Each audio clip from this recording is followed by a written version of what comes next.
Welcome back, ladies and gentlemen, and thank you very much for your greatest support. Let me start by saying this, that I really appreciate you for what you're doing, for the support that you're giving me, because your support, this channel cannot grow, it cannot be where it is. I really appreciate you. Thank you very much. May God bless you. Asante sana for your consistency, for your support every now and then. Without you, this channel cannot grow and it cannot be where it is as now. Please don't forget to like this video. Don't forget to subscribe if you're coming for the first time, and you can as well tell me where you're watching this video from. Let us get into the discussion, because I want us to talk about something very serious here. I've got three things to talk about. Number one, I've heard Francis Atwoli saying that they are the people who have got the password for the politics in this country. He has mentioned his name. He has mentioned himself. And then Raila Odinga, Uhuru Kenyatta, William Ruto, Wetangula, Mudavadi. Those are the people, the old. In fact, he is just mentioning the old folks. He's just mentioning the Kanu boys, Kalonzo Musyoka, that they are the people with passwords. So it means that you can't do politics. You can't be a great politician if you not consult them. Vijana, viongozi vijana, mimi nataka kuhakikishia. Juzi Raila Amolo Odinga alikuwa young turk. Orengo alikuwa young turk. Lawrence Sifuna ambaye ni mjomba wa Sifuna, Edwin alikuwa young turk katika bunge. Na sasa ni nani ana password? Ukisema nyinyi mna password ya politics ya Kenya, mnajidanganya. We will hold on a password of leadership in 2027 and so many years to come. Password ya leadership iko na Raila Amolo Odinga, password iko na Musalia Mudavadi, password iko na William Samoei Ruto. Waambiwa hivyo. Nimesoma gazeti ya Nation inasema Western Kenya there are young turks. Wachunge password, sisi ndio tuko nayo. Washanzi sana. Thank you. Like if you can't consult Raila Odinga, if you can't go to Atwoli beg him that you want to be a politician, if you can't go to Wetangula, if you can't go to William Ruto and tell William Ruto that you want to be a politician, if you can't go to Uhuru Kenyatta and tell Uhuru Kenyatta that boss, I wanted to nilikuwa nataka kuchaguliwa niwe mtu fulani, so you can't be a politician in this country. In short, that is what Atwoli is trying to tell us. One thing I have to say is that I think the people that are going to change this narrative, and the people that are changing this narrative right now, are the Gen Zs. This generation that we are having, the millennials and the Gen Zs, are the ones that are changing this narrative. Because we are tired of these people every now and then telling us history of how things used to happen, how things have been happening. You know, we are tired of that. We are past that era. We are getting into an era whereby action will speak louder than word. We are tired of standing on the podium, reminding us on how you fought for the democracy. Of course, we respect you so much. I said in the previous video that we respect Raila so much. We respect them so much. They fought for the freedom. They fought for the revolution, everything. But now, give another generation chance, so that a time will come that they will also say that we also fought for this. To invite somebody to tell me their own solution, how this would have been solved. We sacrificed so that there could be peace in this country. And that's the reason why we are here today. I do not regret what we did. We are here as Kenyans today. We know where we are coming from. We were in a very serious situation sometime last year. Everybody knows where we were. There was a possibility of Kenya degenerating into a failed state like Somalia, like Sudan today. People who do not understand history talk very easily. But ask them, tell them, what happened in Libya? What happened in Egypt after the Arab Spring? What happened? Where was it a risk where crowd not able to move in and take the government and form a government? Where do you have a military regime in Egypt today after the Arab Spring? Even Tunisia. People do not understand. That is why they make it very simple, and it's very easy for them to write articles in newspapers. I read them and I just laugh. They tried to trivialize what was a very serious situation. So what we have today is basically something that we were forced into because of the circumstances that were existing at that time. I want to invite somebody to tell me their own solution, how this would have been solved. We sacrificed so that there could be peace in this country.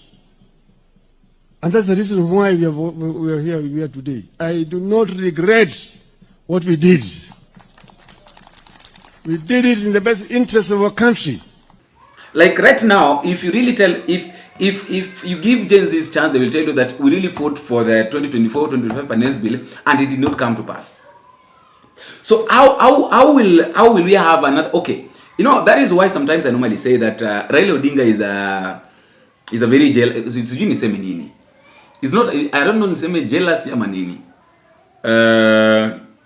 Very self-centered person. Let me use that word. I think that term can bring it right. Raila Odinga is a very self-centered person because right now unataka uzungumze kwa niaba ya Kenya mpaka mwisho mpaka ufe. There is nobody that you are training as giving your way, telling that after I'm done with the politics, these and these are the things. If you want to maintain your politics for a very long time, these and these are the things that you're supposed to do. Look at Babu Wino. He's just fighting on his own. Look at Sifuna fighting on his own. Those are the young people that Raila Odinga could have held their hands and told them that, my boys, if you want to succeed in politics in Kenya, that if you want to sustain your politics in your political time in Kenya, just the way you have done, you need to do 1, 2, 3 things, as simple as that. Instead of standing telling us the way you fought in Somalia, in Ethiopia, we are past that. And then Atwell is coming to tell us that so you are telling us history is the password for politics. So it means that young people cannot rise to be leaders in this country simply because you hold offices. And that is why, by the way, Francis Atwell has been the co-to chairperson, I don't know since when. Ajai toka, ajai badilishwa, I don't know. Holding offices thinking that mtu anataka akufe kwa ofisi ndio aseme kwamba yeye mimi nimefanya kazi. Seriously? Why can't you allow other people also to have offices? Why can't you allow other people also to do what they're supposed to do? Why? Because you keep on telling us things that we don't want to hear. You keep on singing for us, oh this, oh we did this, oh we did that. If it's not for this, up to lini, mpaka lini no swali. Another thing I've had, William Ruto talking about compensation. The journey towards the implementation of that agenda began. And that is why, because we were very clear about the place of devolution, we not only have paid all the monies that were due by the end of the last financial year, we are also committed that even without the necessary legislation, on Monday, Treasury is going to release the resources for our counties for the month of July. We have also set in motion the discussions on how to enhance allocations to our counties, as we demonstrated in the last budget, where we added an extra 30 billion shillings to our counties. And that is the trajectory that we have agreed upon. As has been said here, we have also put together a 5-member committee to make sure that our administration will implement not just the 10-point agenda, but all the other agreements that we have agreed so that we can transform this nation. Let me also say that as part of the implementation of the 10-point agenda, today I set up the infrastructure and the mechanism to pay and compensate all those who lost their lives, those who were injured, those who were hospitalized, as part of healing our nation, so that we can bring our nation together and forge and focus our ideas our energy, and our focus in taking the country into the future.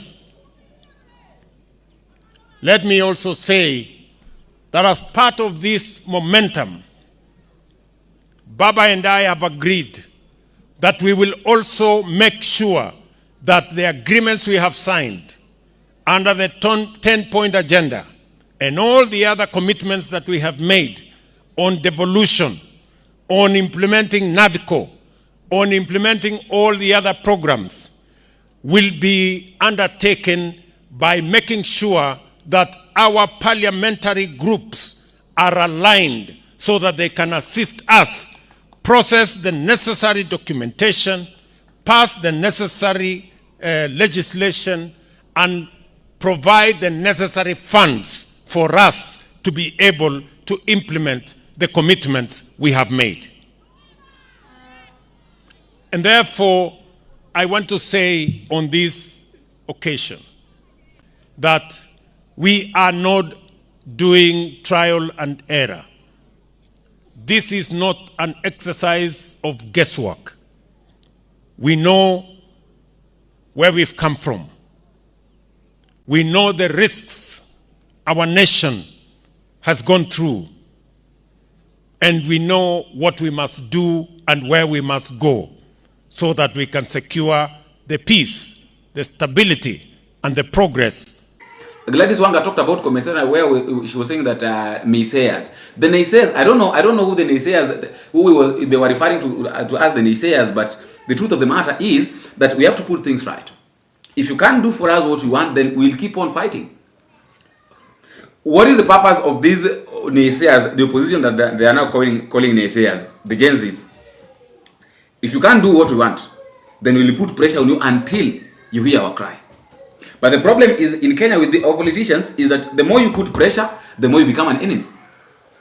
They don't look at it this way, that why are these people putting pressure on us? Why are these people keep pushing us every now and then? Then if this is the reasons why they are pushing us, if this is the reasons why these young boys want to go on the street, then let's solve this problem and avoid a lot of things. But now, no, that cannot happen in Kenya. In Kenya, what happens is that if you are against the government, you are an enemy. You are considered an enemy, and in fact, you can even be sacked. You can even be killed. You can even be assassinated because you are a threat to the nation. So if you are talking about things that the government needs to do, you are considered a threat to the nation. I don't think if we should reach that point.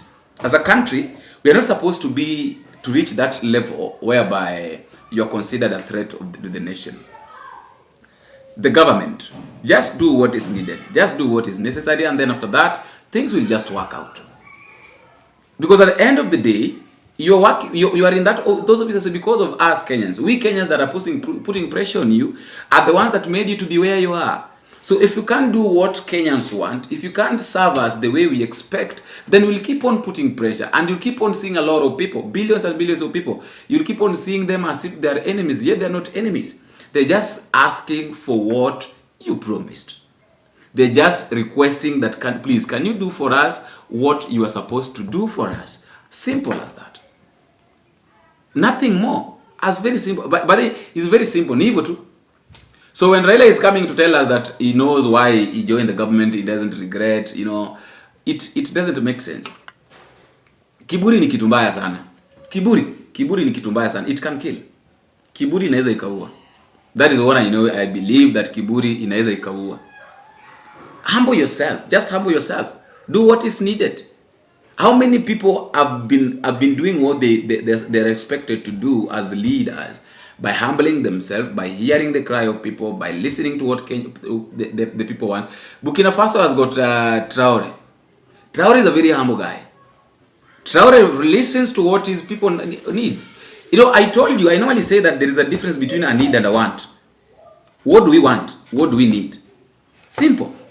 Give us what we want, we'll get what we need. It is like that. Give us what we want, we'll get what we need. You can't give us what we need expecting us to get what we want. When we gave you power, when you are elected as a leader of a nation, the expectation of the people that elected you was that you will hear them, You will listen to them and you will give them what they need for them to get what they want. Simple. Make life easy. Make the economy, we will make our money. Make sure that economy runs, we will make our money. Make sure that things are not as hard as they are right now. We will find our way. Very simple. The last one is about this issue. I normally blame the people that gives such kind of people platforms to speak. Because listening to this goon, this man calling himself Raila's son, Raila's diehard, who is known as the best goon of Raila at Baba Raila Odinga. You know, sometimes if that's me, you know, mi huwa nasema kitu kimoja kwamba ile siku Raila Odinga tafa, kuna watu ambao watateseka sana. Watu watateseka sana. Unaona hii Kenya kuna watu wengi sana ambao hawataamini. Because tell me why now Gaucho is attacking Uhuru Kenyatta. What has Uhuru Kenyatta done? What is it that Uhuru Kenyatta has done that is making this person to attack Uhuru Kenyatta? Uhuru Kenyatta is a retired president. It doesn't need in fact, it doesn't even need your opinion to do what he wants to do. It doesn't even need you because you don't even pay him. Look at your life. Look at Uhuru Kenyatta's life. Compare the two. My guy. It is a high time even these goons, even these people, these the so-called diehard followers of Raila Odinga realize that so why are you attacking Uhuru Kenyatta? Raila Odinga failed AU simply because the president didn't want him. It is not that Uhuru Kenyatta sat somewhere and started calling the president, oh, msichague Raila Odinga. Your reasoning yako is, I don't know. The reasoning, the kind of, the way these guys reason, ukijaribu kumwangalia reason kwamba hii ndio akili yenye jamaa anatumia kuvuka barabara. My friend, unataka Raila Odinga president kama wewe mwenyewe uko kwa msituni. In 2007 ulipea Kibaki power na Mungiki kama kukuwa minister. Unaona kama Kibaki asashindwa. Ukilimpea na Mungiki, Raila Odinga ulishindwa kumpea na intelligent, kumpea na jeshi na kumtangaza. Alafu unasema sasa hivi unataka Kibaki ulipea na Mungiki na kukuwa minister. Alafu Raila Odinga unatuambia kwamba Raila Odinga alishindwa na 200,000 peke yake. My friend Uhuru Muigai Kenyatta, tunakuheshimu kama former president, wewe endelea na kukunya Gilbis ama uendake kufanya hizo mamkutano za Kongo ama wapi, utembelee mabiashara zako. Sisi kama jamii ya Wajaluo hatutakubali hiyo puzi. Mmetuchezea since independent kuanzia baba yako na wewe. Raila Odinga alikusaidia hapa kama huna hata nini yote, amukutupea hata minister, amukutupea kitu yote, hata chairman ya board amukutupea. Sasa hiyo Ruto mtu tumesupport, tuko na interior nini CS Rumo Molo, tuko na Mbadi minister of finance, tuko na pia Wandai nini na tuko na Tandi kwa budget nini. Unaona wewe ukutupea hata kitu Raila Odinga alikusupport ukanaona kama wazimu. Haukutupea mpaka mabunge wako wanasema ya kwamba Raila Odinga alikubaki na ukopea kitu hicho. Kama sio hiyo, and imagine mtu akona watoto. After all guys, that is just my thought and that is all I have for now. Let me know what you think at the comment section. Don't forget to drop me a comment, tell me where you are watching this video from. If you're within the country, tell me which country, and if you're outside the country, tell me which country, or drop me the flag of the country at the comment section so that I will figure it out by myself. Until we meet again in the next video, if it is possible, I have been your host, Boniface.